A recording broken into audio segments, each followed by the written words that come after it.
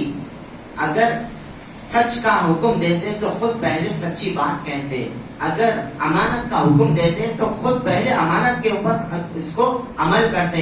آپ صلی اللہ علیہ وسلم کی صداقت و امانت نبوت سے پہلے بھی ضرب المثل تھی، یعنی ایک مثالی زندگی تھی۔ اگر شرافت کی تعلیم دیتے تو پہلے شرافت کو اپنا لیا کرتے تھے، اگر شرم و حیا کی تعلیم دیتے تو خود شرم و حیا کی پابندی کرتے۔ یہ اللہ کے رسول صلی اللہ علیہ وسلم کی سنت ہے، یہ اللہ کے رسول صلی اللہ علیہ وسلم کسی کو بولنے سے پہلے خود عمل کیا کرتے تھے۔ یہ انڈائریکٹلی تبلیغ کرنے کا ذریعہ ہے۔ آج کل تبلیغ کا اثر اس لیے کم ہوتا جا رہا ہے کیونکہ وہ واعظ لیکچر نصیحتیں دے تو جا رہے ہیں لیکن خود عمل نہیں کر رہے۔ میرے عزیز دوست ساتھیوں، میرے بزرگوں، میرے دینی ماں اور بہنوں، امت مسلمہ کو یہ بہت ضروری ہے کہ دین کی دعوت دینے سے پہلے چند باتوں کا اہتمام کر لے، سنت کا طریقہ کیا ہے وہ اپنا لے۔ 8واں نقطہ 8 پوائنٹ، رسول اللہ صلی اللہ علیہ وسلم کا مؤثر افیکٹو انداز کیا تھا تقریر کرنے کا، تبلیغ کرنے کا؟ سنیے، رسول اللہ صلی اللہ علیہ وسلم کی تبلیغ کا انداز نہایت مؤثر یعنی افیکٹو تھا اور عمدہ ہوتا، اور آپ صلی اللہ علیہ وسلم نے اگر کسی فرد کو کوئی بات سمجھانا ہوتی تو اور اس کی غلطی پر اسے مبتلا یعنی تنبیہ کرنا ہوتا تو علیحدگی میں سمجھاتے۔ آج ہمارے پاس کیا ہے، اگر کسی کے بارے میں کچھ غلطی دکھی پورے 4 لوگوں کے سامنے اس کو ذلیل کرنا، ایسا نہیں۔ اللہ کے رسول صلی اللہ علیہ وسلم کی سنت کے خلاف ہے۔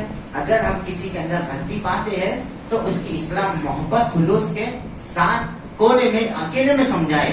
اور ہوتا یہ کیا ہے، آپ جس کو دعوت دینے جا رہے ہیں وہ سننے کے بجائے، وہ اچھا عمل کرنے کے بجائے وہ آپ کا دشمن ہو جاتا ہے اور وہ ضد پہ آ جاتا ہے، شیطان اس کو بھٹکا دیتا ہے، وہ کبھی سدھرتا نہیں اور اس کا گناہ آپ کو بھی اتنا ہی ملتا ہے جتنا وہ بندہ گناہ میں مبتلا ہوتا ہے۔ یہ بات چھوٹی ہے لیکن سمجھنے کے لیے بہت ضروری ہے۔ اگر ہم مومن کے دل میں، مسلمان کے دل میں دوسرے مسلمان کے تعلق سے اچھا عمل کرنے کی امید رکھتے ہیں تو اچھی طرح سے بات پیش کریے۔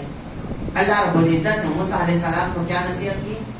اے موسیٰ علیہ السلام، آپ فرعون کے پاس جائیے، اخلاق کے ساتھ، نرمی کے ساتھ اس کو دین کی دعوت دیجیے۔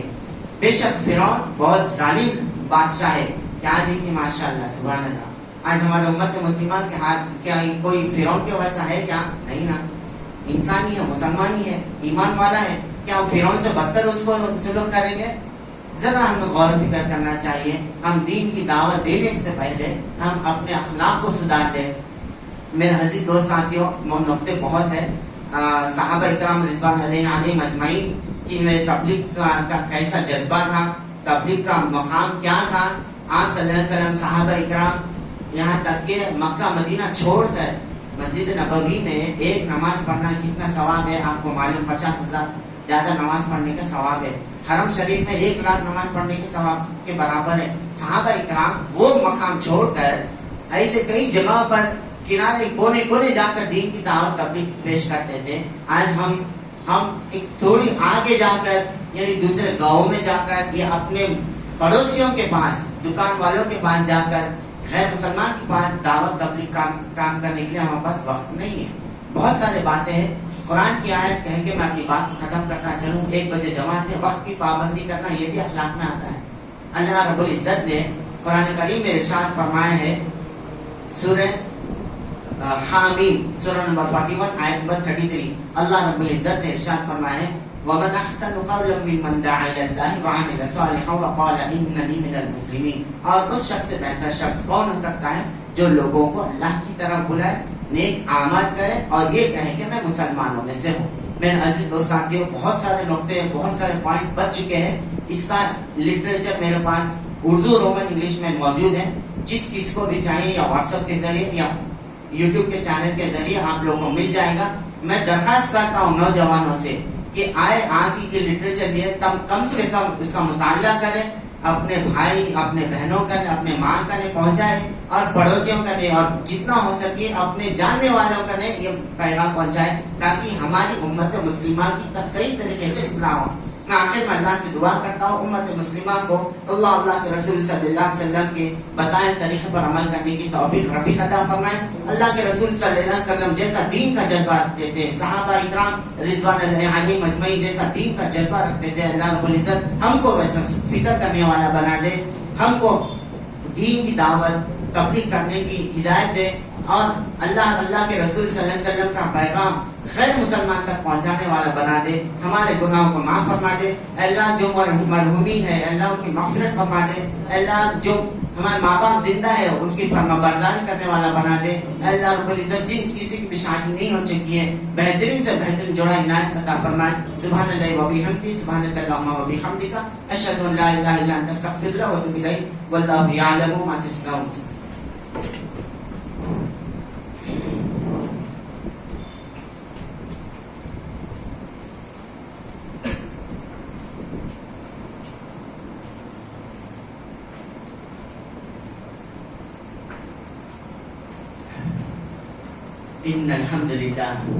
إن الحمد لله نحمده ونستعينه ونستغفره ونعوذ بالله من شرور أنفسنا ومن سيئات أعمالنا, من يهده الله فلا مضل له ومن يضلل فلا هادي له, ونشهد أن لا إله إلا الله وأشهد أن محمدا عبده ورسوله.